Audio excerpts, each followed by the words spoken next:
এজন্য কোনোদিন অভিমানও করি নাই, অভিমানও করি নাই।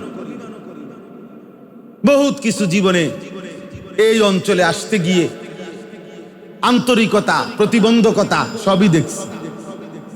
কারো ভালোবাসাও পাইছি, কারো বিরোধিতাও শুনছি না, কিন্তু আমি আসছি। আলহামদুলিল্লাহ, আলহামদুলিল্লাহ, কোনো অসুবিধা হয় নাই, কারো প্রতি অভিমান নাই। গাড়ির সামনের গ্লাসটা ভাঙ্গা চুরমার করে ফেলছে, মনে নাই, আমি তবু আসছি। এবং যদি মালিক হায়াত দেয় তো আসতেই থাকবো ইনশাআল্লাহ। আজ 21 বছরে আমি কোনোদিন আপনাদের কাউকে আমার নিজস্ব কোনো মতবাদের উপরে দাওয়াত দেই নাই, কোনোদিনও না। আমি কাউকে কোনোদিন বলি নাই যে আপনি আমার দলভুক্ত না। আমার আবার কিসের দল? আমার আবার দল কি? আমার আবার তরিকা কি? আমার আবার কি তরিকা? যে পথ আখিরাতের দিকে, যে পথ জান্নাতের দিকে, যে পথ কোরআনের দিকে, যেই পথ আল্লাহর নবী সাল্লাল্লাহু আলাইহি সাল্লামের সুন্নাহর দিকে, সমস্ত উম্মতের উলামায়ে কেরামের পথ ওইটাই। কোরআনুল কারীমের এই আয়াতে আল্লাহ তাআলা বলছেন, প্রত্যেক সমাজের, প্রত্যেক এলাকার মুসলমানদের বড় একটা জামাত থেকে কিছু মানুষ অবশ্যই এমন বের হওয়া উচিত যারা দ্বীনের উচ্চতর জ্ঞান অর্জন করবে, ইলম অর্জন করবে। লিয়াতাফাক্কাহু ফিদ্দীন। আর এই উচ্চতর ইলম অর্জন করে কি করবে? তারা নিজ এলাকায় ফিরে এসে নিজ কওমকে, সম্প্রদায়কে আল্লাহর ভয়, আখিরাতের ভয়, জাহান্নামের ভয়, পরকালের ভয় দেখাবে। লাআল্লাহুম ইয়াহজারুন, যাতে করে সর্বস্তরের জনগণ আল্লাহকে ভয় করতে শিখে, আখিরাতকে ভয় করতে শিখে, পরকালকে ভয় করতে শিখে। তাহলে এখানে দুইটা কথা। একটা হলো প্রত্যেক এলাকার মানুষেরই জিম্মাদারি, উচিত তাদের এলাকার কিছু ছেলেকে দ্বীনি ইলম শিখাবার জন্য ব্যবস্থা করা। যারা উচ্চতর ইলম অর্জন করবে, আর ওদের দায়িত্ব হলো ওরা ফিরে এসে মানে ইলম শিখে নিজ কওমকে আল্লাহর ভয় দেখাবে, আখিরাতের ভয় দেখাবে। হাদিসের মধ্যে আল্লাহর নবী সাল্লাল্লাহু আলাইহি ওয়াসাল্লাম বলছেন, মা বালু আকওয়ামিন লা ইউফাক্কিহুনা জিরানাহুম ওয়ালা ইউআল্লিমুনাহুম ওয়ালা ইউফাত্তিনুনাহুম ওয়ালা ইউফাক্কিহুনাহুম। এভাবে একাধিক শব্দ বলছেন। রাসূলুল্লাহ সাল্লাল্লাহু আলাইহি ওয়াসাল্লাম বলছেন, মানুষের কি হলো যারা তাদের অন্য মানুষদেরকে, প্রতিবেশীদেরকে দ্বীনের উচ্চতর জ্ঞান শেখাচ্ছে না,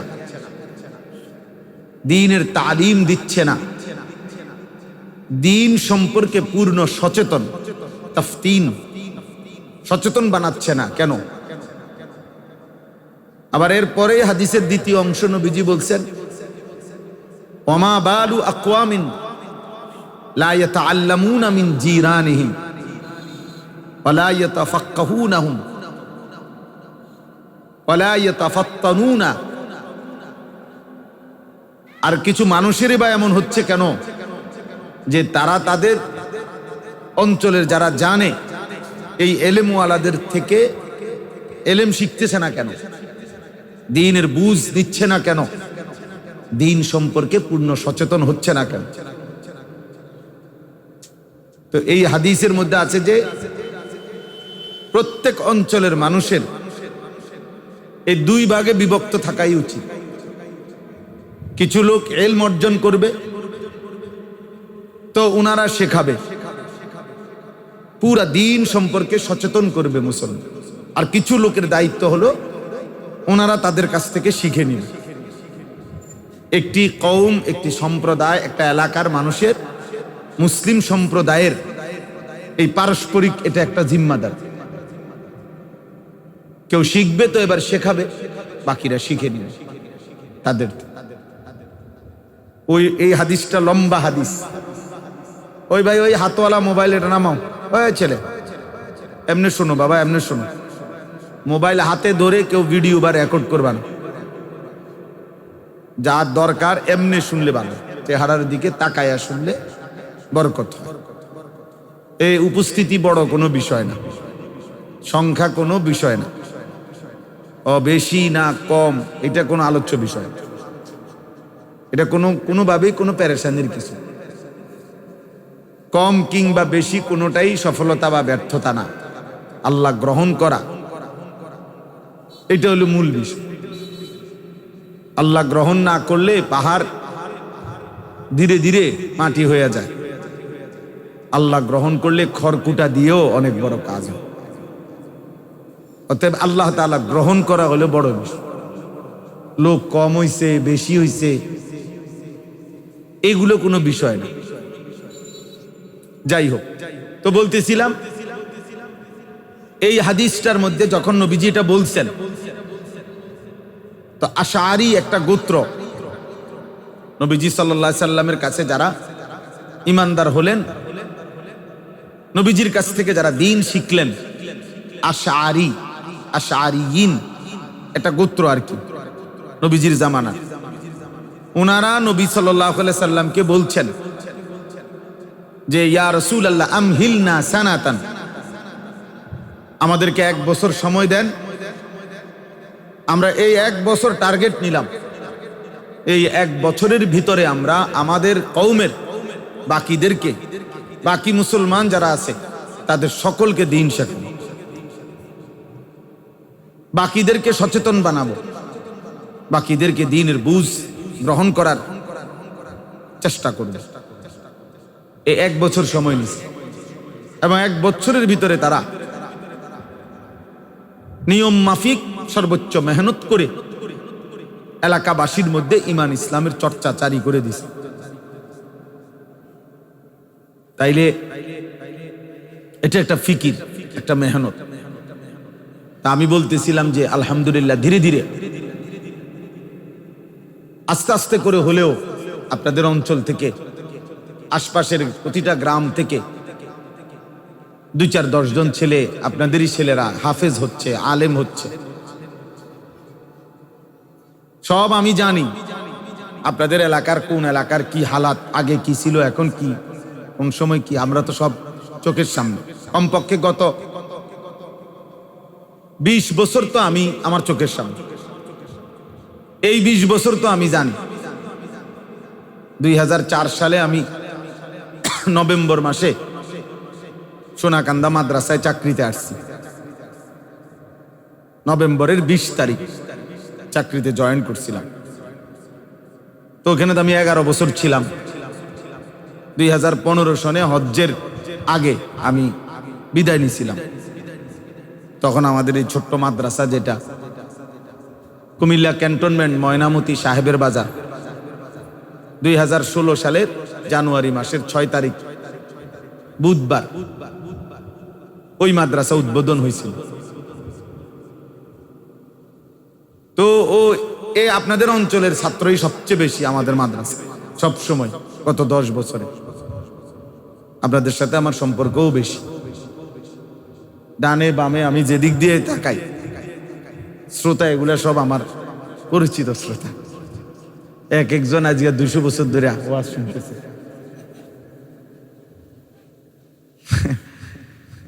হাবিব ভাই শুধু একটু দেখলাম দেরিতে আইছে, তাইলে আলহামদুলিল্লাহ আমি তো নামে নামেই চিনি।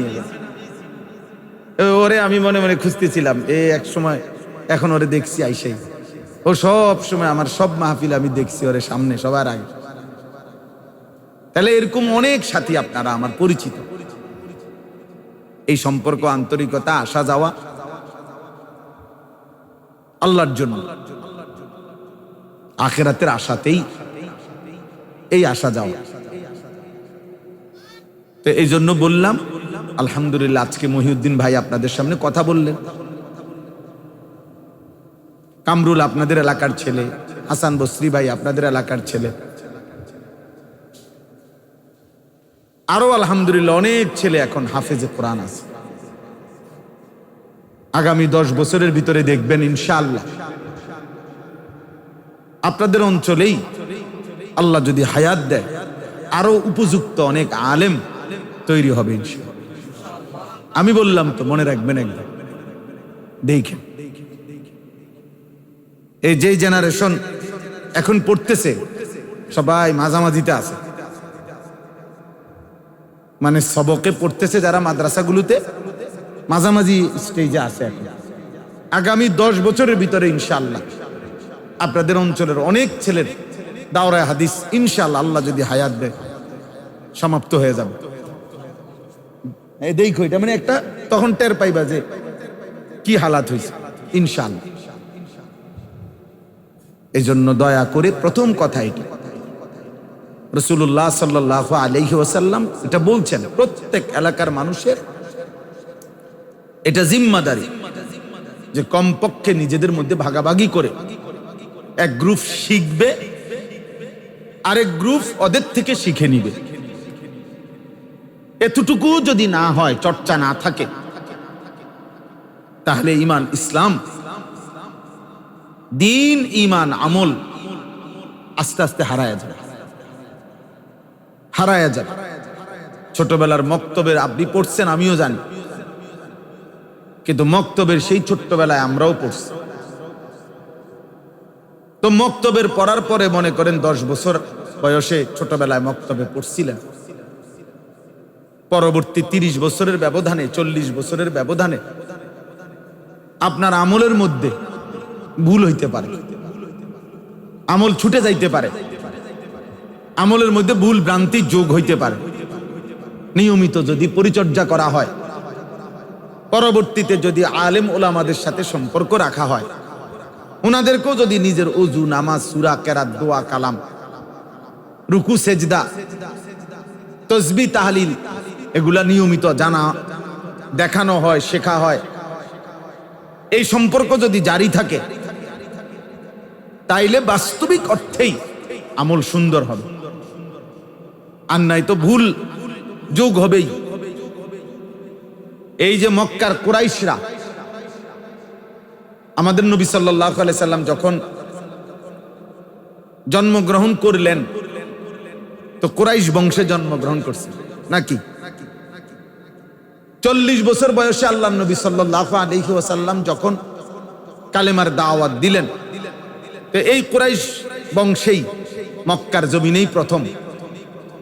তো একটা সূক্ষ্ম কথা বুঝেন, এরা এই কুরাইশ বংশের এই লোকগুলো যারা মূর্তি পূজক ছিল, নবীজি যাদেরকে ইসলামের দাওয়াত দিছে, কালেমার দাওয়াত দিছে, আল্লাহর বন্দিগির দাওয়াত দিছে, সত্য কথা হইল এরা সকলেই ছিল নবীর বংশধর। এই কুরাইশ বংশের লোকটা, তাদের পূর্বপুরুষই ছিল ইব্রাহিম আলাইহিস সালাম, এদেরই পূর্বপুরুষ ছিল ইসমাঈল আলাইহিস সালাম। ইব্রাহিম আলাইহিস সালামের সন্তান ইসমাঈল, আর ইসমাঈল আলাইহিস সালাম সেই কোলের বয়সেই এই মক্কা নগরীতে আসছেন। ওই যে মা হাজেরার সাথে আল্লাহর নির্দেশে যে উনারে আইনা রাইখা গেছেন কাবা ঘরের পাশে, তো সেই থেকে এর পরবর্তী জেনারেশনই ধীরে ধীরে ধীরে ধীরে এই কুরাইশরা। তাহলে এরা মূলত ইব্রাহিম এবং ইসমাঈলের কি বংশধর, নবীর বংশধর। কিন্তু দীর্ঘদিন লম্বা সময় যখন আল্লাহর ইবাদত ছেড়ে দিছে, নিজেদের মন গড়া চিন্তা চেতনা, আল্লাহর ইবাদতের নামে যেগুলো নাম ছিল ইবাদতের নাম, কিন্তু এর মধ্যে নিজস্ব মন গড়া পদ্ধতি 1টা 2টা 10টা করে করে ঢুকাইতে ঢুকাইতে ইবাদতের মূল রূপটা এলোমেলো করে ফেলছে। তাফসীরের মধ্যে আছে পূর্ববর্তী জামানা তো রোজা ছিল, তো রোজা ছিল, এখন এক জায়গায় একবার ঈসা আলাইহিস সালাম পরবর্তী একটি জাতি, তাদের একজন বাদশা অসুস্থ হয়েছে, প্রচন্ড রোগ, ভালো হয় না।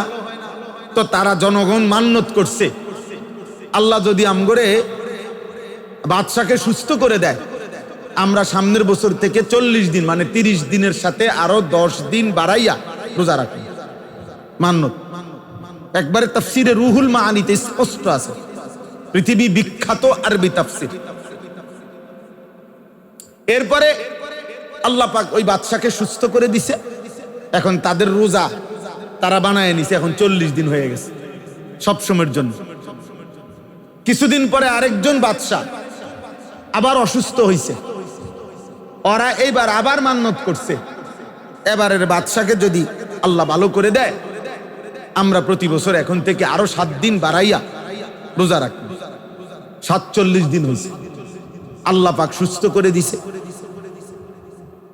এরপরের বাদশা আইসা বলছে, তোমরা আর মান্যত করার দরকার নাই, আমি নিজের থেকেই খুশি হইয়া তোমার ঘরে আরো 3 দিনের রোজা দিলাম, 50 ফুরা এলাম। মানুষ অনেক সময় কয় না 8 টাকা 2000 মিলাইয়াই দাও, 10,000 দাও।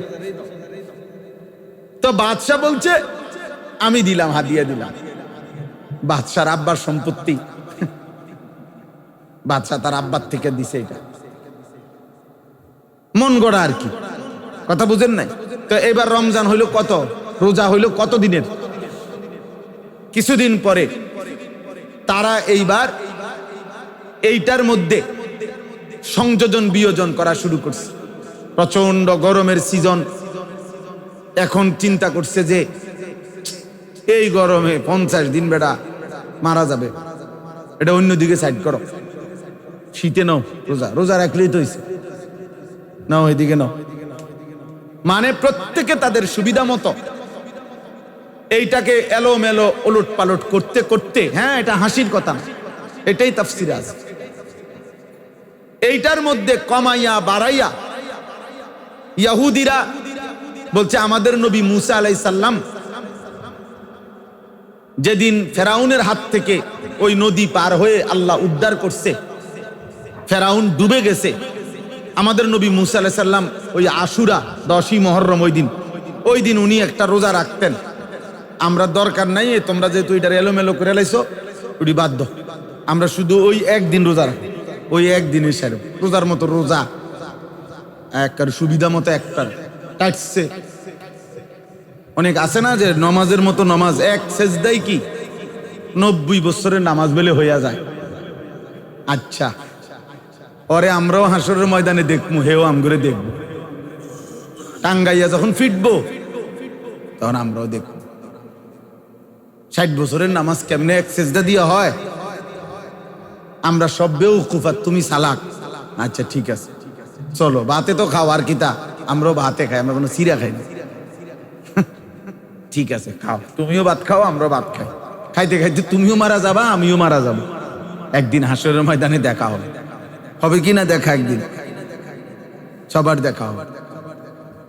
তো ওরা একদিন বানায় ফেলছে, আর এরা কি করবে 50 দিনের এই বোঝা দিয়া সাফে পইরা কয়েক বছর সিজন পাল্টা এলেছে, আকপিস করে ফেলছে, ভাঙ্গা লাইছে, বহুত কিছু করতে করতে শেষ পর্যন্ত ফাতারাকুহু পুরাটাই ছেড়ে দিছে। যা এত বেজাল জন লাগছে, রোজা রাখতাম, পুরাটাই ত্যাগ করছে। তাহলে এইভাবে পালন তো করতেছিল দিন, কিন্তু নিজস্ব মন গড়া মতামত এটার মধ্যে যুক্ত করতে করতে একসময় মূল অস্তিত্বই হারায় ফেলছে। এই মক্কার কুরাইশরা নবীর বংশ ছিল, ওদের পূর্বপুরুষ তাওহীদের উপরে ছিল। ইব্রাহিম ইসমাঈল আলাইহিস সালাম ধীরে ধীরে ধীরে ধীরে প্রকৃত ইবাদত থেকে যখন নিজস্ব মন গড়া কিছু যুক্ত করছে, আশ্চর্য হবেন শুনেন, শেষ পর্যন্ত আল্লাহর ঘর, মূল কুরাইশদের মূল ইবাদত ছিল হজ বা আল্লাহর ঘরের তাওয়াফ, যেহেতু তাদের মূল হট্টাকর্তা ছিল তারা কাবা ঘরের, তারার যত সুনাম বা তারার যত ফুডাঙ্গিরি মাতবরি করত কুরাইশরা, সর্বকিছু এই কাবাঘরকে দেখাই।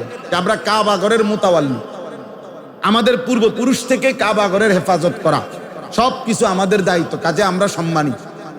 আমরা যেটা বলি এটাই শরীয়ত। আমরা যদি বলি রাত রাত, আমরা যদি বলি দিন দিন। আর মানুষ, সব মানুষ ওদের সিদ্ধান্তের উপরে উল্টা কিছু বলতে সাহস করতো না। কেন? ওরা কাবাঘরের মোতাওয়াল্লি, নাহলে ক্ষতি হবে মানুষের। তো এরা শেষ পর্যন্ত নিয়ম করছে কি, কাবাঘরের চারদিকে যে তাওয়াফ করে 7 চক্কর, এই তাওয়াফ করতে হলে 2 পদ্ধতি তারা বানাইছে। এক, আমাদের কাছ থেকে নির্ধারিত চড়া মূল্যে বেশি দামে এহরামের কাপড় কিনতে হবে। যদি এটা কেউ কিনতে পারে তাহলে এটা পইরা কাবাঘরের চারদিকে তাওয়াফ করতে পারবে। আর যদি কেউ এই কাপড় না কিনে, সামর্থ্যের কারণে না কিনুক, ইচ্ছা করে না কিনুক, তো নিজস্ব কাপড় দিয়ে তাওয়াফ করার সুযোগ নেই। তো কি করবে তাইলে? তারা উলঙ্গ তাওয়াফ করবে, এটাই নিয়ম। ফলে দেখা গেল অল্প কিছু মানুষ কুরাইশদের থেকে এই চড়া দামে, একটা জিনিসের দাম 5 টাকা, আপনি এটা কইতে আছেন 500 টাকা, আমার কুলাইতে হবে তো, এরকম আর কি, মানে অনেক ব্যবধান। শেষ পর্যন্ত অগণিত মানুষ ধীরে ধীরে ওই উলঙ্গ তাওয়াফ করতে করতে একটা পর্যায়ে আইসা প্রায় সবাই, অল্প কিছু ছাড়া বাকি সকলেই পুরুষ নারী বিবস্ত্র উলঙ্গ নাউজুবিল্লাহ তাওয়াফ করত। এবং ধীরে ধীরে মনে করেন 20, 50, 100 বছরের মাথা তাইসা এখন আর সবাই ভুলে গেছে, বলে এটা স্বাভাবিক। এই অসভ্যতাটা, এই উলঙ্গপনাটা, এই অশ্লীলতাটা হয়ে গেছে সবার কাছে সাধারণ গা সহা। এইটা আর কোনো দোষ ত্রুটি আয়েব কারো কাছে আর মনে হচ্ছিল না। কোরআনুল কারীমের মধ্যে আছে, যখন আল্লাহর কোরআন নাজিল হলো, আল্লাহ তাআলা এবং তার নবী সাল্লাল্লাহু আলাইহি ওয়াসাল্লাম এই সুস্পষ্ট এই বিষয়টা নিষেধ করলেন যে এটা অশ্লীলতা, এটা অসভ্যতা। আল্লাহর ঘরে চারদিকে এরকম বিবস্ত্র উলঙ্গ তাওয়াফ করতে পারবে না, সুযোগ নাই। তখন মক্কার কুরাইশরা নাউজুবিল্লাহ ওরা উত্তর দিছে 2টা। তারা এই তাদের এই উলঙ্গ তাওয়াফ করার উপরে তারা 2টা যুক্তি দিছে। কোরআনুল কারীমে সেই 2 যুক্তি কাফেরদের আল্লাহ সরাসরি উল্লেখ করছে। উল্লেখ করে এরপরে আল্লাহ তাআলা তার বিরুদ্ধে আল্লাহ ভিন্ন কথা বলছেন। ওয়াল্লাযীনা ইযা ফাআলু ফাহিশাতান, আল্লাহ বলেন এই কাফেররা কুরাইশরা যখন তারা নিজেদের এই অশ্লীল কাজটি করছে, মানে কাবা ঘরের চারদিকে বিবস্ত্র তাওয়াফ করছে, যখন তাদেরকে নিষেধ করা হলো, ক্বালু, তারা তখন বলল 2টা কথা, ওয়াজাদনা আলাইহা আবাআনা। আল্লাহ দোহাই বাপ, নিজের জন্য বুঝতে থাকেন, শুনেন কি বলে দেখেন। কেউ কারো জন্য পৃথিবীতে আটকাবে না। আমার ভাত আমি আটকাইতে পারতেন না আপনি, আপনার ভাতও আমি আটকাইতে পারতাম না, কিন্তু আখিরাত নিয়ে ভাইবেন। ঠেলা ঠেলি, ধাক্কা ধাক্কি, দলাদলি কোনো কিছুই মূল উদ্দেশ্য না। খোদার কসম মূল উদ্দেশ্য না, মূল উদ্দেশ্য আখিরাত, মূল উদ্দেশ্য হাসরের ময়দানের মুক্তি। কে কার দলের লোক নিয়ে যাইতেছে গা, কে কার মুরিদ কমায়া ফেলতেছে, কে বাড়ায় ফেলতেছে ভক্ত, এগুলো কোনো বিষয় না। হাসরের ময়দানে অনুসারী দিয়ে মাপা হবে না, খোদার কসম নিজ নিজ আমল দিয়ে হিসাব হবে। কি বলেন, মিথ্যা বললাম? আরে মিয়া, খোদ আল্লাহর নবী সাল্লাল্লাহু আলাইহি সাল্লামকে আল্লাহ বলছে, আল্লাহর নবীকে বলছে, রাসূলকে বলছে আল্লাহ। কোরআন শরীফের আয়াত, কোনো ব্যাখ্যার দরকার নাই। সূরা নিসার মধ্যে আছে, আল্লাহ তাআলা আমাদের নবীকে বলছে, ফাকাতিল ফি সাবিলিল্লাহ লা তুকাল্লাফু ইল্লা নাফসাকা। কোরআন শরীফের আয়াত, কোরআনের আয়াত। আল্লাহ বলে, বন্ধু, ময়দানে যদি আল্লাহর পথে আপনার সাথে কেউ না থাকে, আপনি একাই লড়াই করেন, একাই। লা তুকাল্লাফু ইল্লা নাফসাকা। কেন? কারণ মনে রাখবেন, শেষ পর্যন্ত পৃথিবীর কারো মানুষের জবাবদিহিতা যদি আপনাকে করতে নাও হয়, আপনি কিন্তু আপনার নিজের ব্যাপারে আদিষ্ট। আপনার প্রশ্নের জবাব, আপনার হিসাব আখিরাতে আপনাকে দিতে হবে। কোরআন শরীফের আয়াত, লা তুকাল্লাফু ইল্লা নাফসাক। শেষ পর্যন্ত আপনি আপনার হিসাব, আপনার মুকাল্লাফাত। কেউ না থাকলে আপনি একাই দিন আল্লাহর পথে থাকবেন, একাই।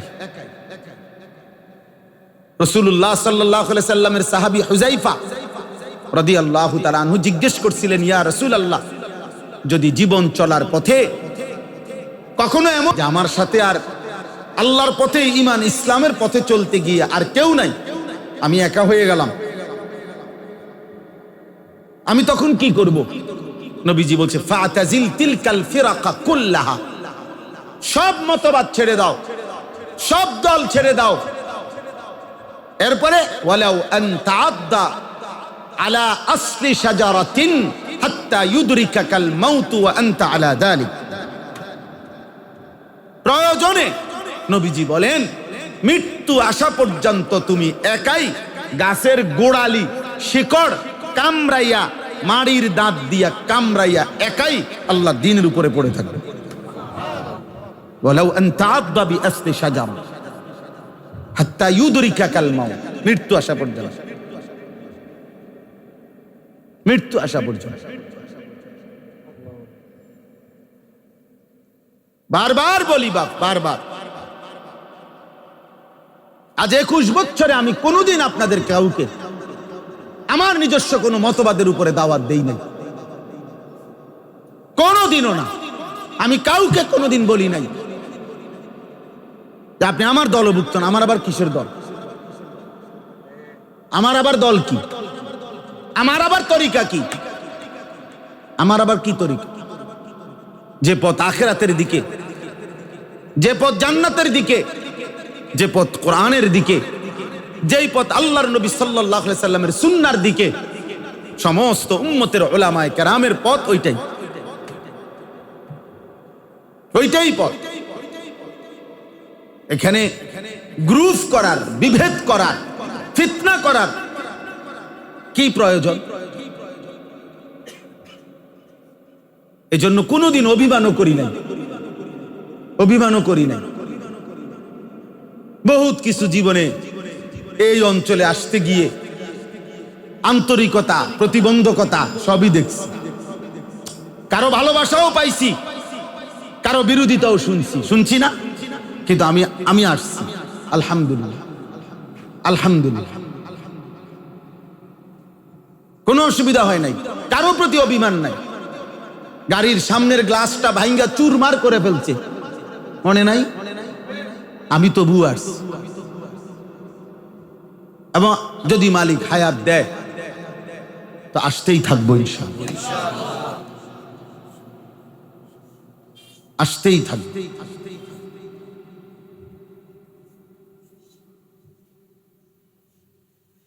কারো প্রতি কোনো অভিযোগ নাই, লা তাসরিবা আলাইকুমুল ইয়াউম, কোনো প্রতিশোধ নাই, কোনো অভিযোগ নেই। কে ভাবছে এখানে একটা মাদ্রাসা হবে? বলেন, কে ভাবছে? মালিকের দয়ায় আজকে এখানে আলহামদুলিল্লাহ তালিবে ইলম আল্লাহর কোরআন পড়ছে। আগামী 10 বছর পরে দেখবেন, আগামী 15 বছর যদি মালিক কবুল করে, দেখবেন হাফেজ কোরআন অনবরত বের হচ্ছে ইনশাআল্লাহ। মালিক চাইলেই হবে, মালিক না চাইলে হাসান বসরির আব্বাও পারত, কেউ পারবে না। মালিক চাইলে কেউ থামাইতেও পারবে না, মালিক চাইলে এগিয়ে যাওয়া বন্ধও করতে পারবে। আল্লাহ আমাদেরকে বুঝ দান। আখিরাত দরকার বাপ, আখিরাত, আখিরাত দরকার। ऐसे रहे या वैसे रहे वहां देखना फिर कैसे रहे। এভাবে থাকেন আর ওইভাবে থাকেন, সুখে কিংবা দুঃখে। এই যে এখন প্রচন্ড গরম, কয়দিন পরে আবার হবে প্রচন্ড ঠান্ডা, ঠিক না? তো দুনিয়া তো এমনই, আমার চোখেই তো দুনিয়া বদলাচ্ছে।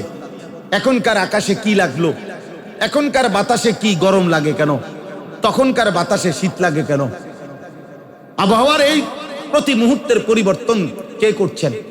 তো পৃথিবীতে এমনই, কখনো ঠান্ডা, কখনো গরম, কখনো হাসি, কখনো কান্না, কখনো সুখ, কখনো দুঃখ, কখনো আনন্দ, কখনো বেদনা, কখনো অন্ধকার, কখনো আলো, কখনো একাকী, কখনো প্রকাশ্য। এরই তো নাম দুনিয়া, এরই নাম দুনিয়া। এখানের হিসাব দিয়ে তো হবে না। এখানে যে হাসতেছে মনে রাখতে হবে সে সারাক্ষণ হাসবে না। এখানে যে কাঁদতেছে সে মনে রাখবেন সে এখানে কাঁদবেও না।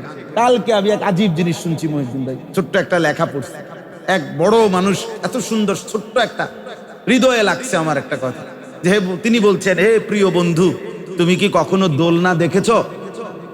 দোলনা, দোলনা, বাচ্চার দোলনা যে, তো বলছে দোলনা যে পিছনে যায় মনে রাখতে হবে এটা সামনেও আসবে।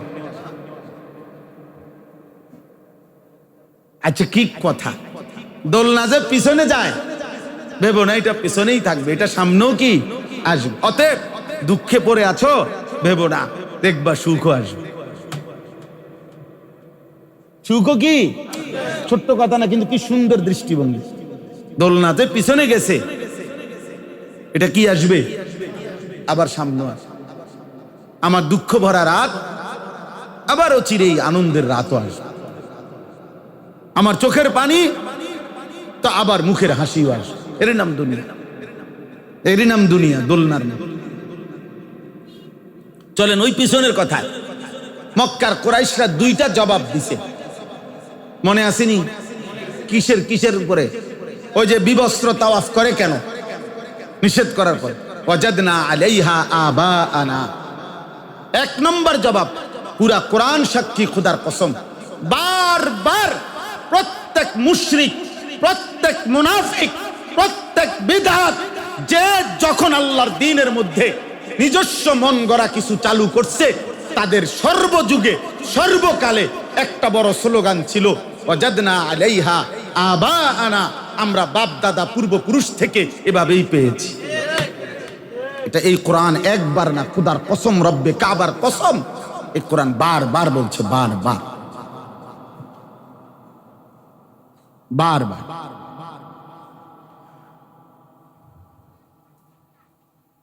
وَإِذْ قَالَ إِبْرَاهِيمُ لِقَوْمِهِ وَأَبِيهِ مَا هَذِهِ التَّمَاثِيلُ الَّتِي أَنْتُمْ لَهَا عَاكِفُونَ।